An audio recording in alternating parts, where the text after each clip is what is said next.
Assalamualaikum. Selamat datang di video tutorial saya mengenai pembuatan financial model. Pada episode yang pertama ini, saya akan membahas unsur-unsur dasar penting yang diperlukan dalam membuat financial model, termasuk pula kaitan di antara unsur-unsur tersebut. Langsung saja kita mulai ya. Yang pertama kali harus dilakukan dalam membuat financial model adalah kita terlebih dahulu membuat proyeksi pendapatan dan biaya. Proyeksi ini meliputi proyeksi dari pendapatan, biaya langsung, dan biaya operasional.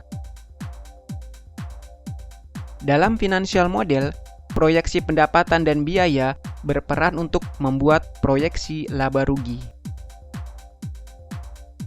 Yang kedua adalah investasi dan sumber pembiayaannya. Dalam proyeksi investasi, harus kita jabarkan aset apa yang dibeli, baik itu berupa aset tetap seperti bangunan maupun aset tidak berwujud seperti hak cipta dan biaya praoperasi. Sumber pendanaan untuk membiayai investasi tersebut juga perlu dijabarkan, baik itu dalam bentuk modal saham ataupun pinjaman. Dalam financial model, proyeksi investasi terkait ke daftar aset tetap dan tidak berwujud, arus kas pada investasi, dan harta tidak lancar di neraca. Sementara sumber pembiayaan terkait dengan perhitungan utang dan biaya pinjaman, serta kewajiban tidak lancar dan ekuitas pada neraca. Yang ketiga adalah daftar aset tetap dan tidak berwujud.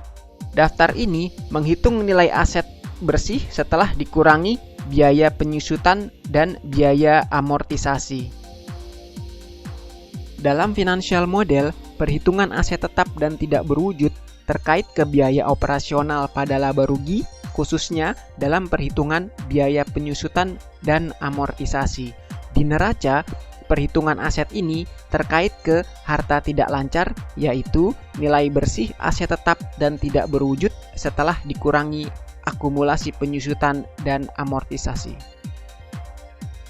Pada unsur yang keempat, yaitu utang dan biaya pinjaman, perhitungannya berupa besaran pokok pinjaman dan jadwal pelunasan, serta besaran biaya pinjaman yang harus dibayar.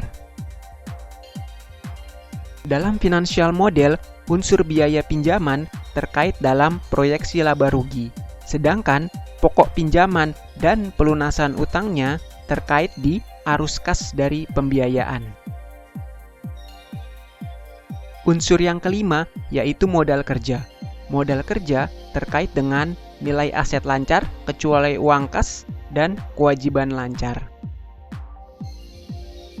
Dalam financial model, proyeksi perhitungan modal kerja terkait dengan arus kas dari operasional. Di neraca, tentu saja terkait dengan besaran nilai harta lancar dan kewajiban lancar. Pada bagian yang terakhir ini, saya akan menjelaskan hubungan antara laporan laba rugi, arus kas, dan neraca dalam financial model.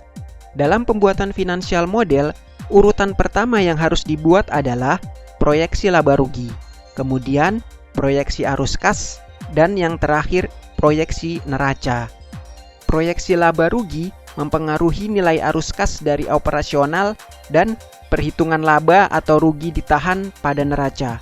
Sementara proyeksi arus kas mempengaruhi nilai kas dan bank di neraca. Berikut alur hubungannya dalam bagan yang saya tampilkan. Laba rugi mempengaruhi arus kas operasional, juga ke perhitungan ekuitas. Sementara itu, proyeksi arus kas terkait ke harta lancar, dalam hal ini ke posisi kas perusahaan. Berikut ini ringkasan alurnya. Jika terlalu rumit, Anda dapat mengulang kembali video ini agar lebih paham.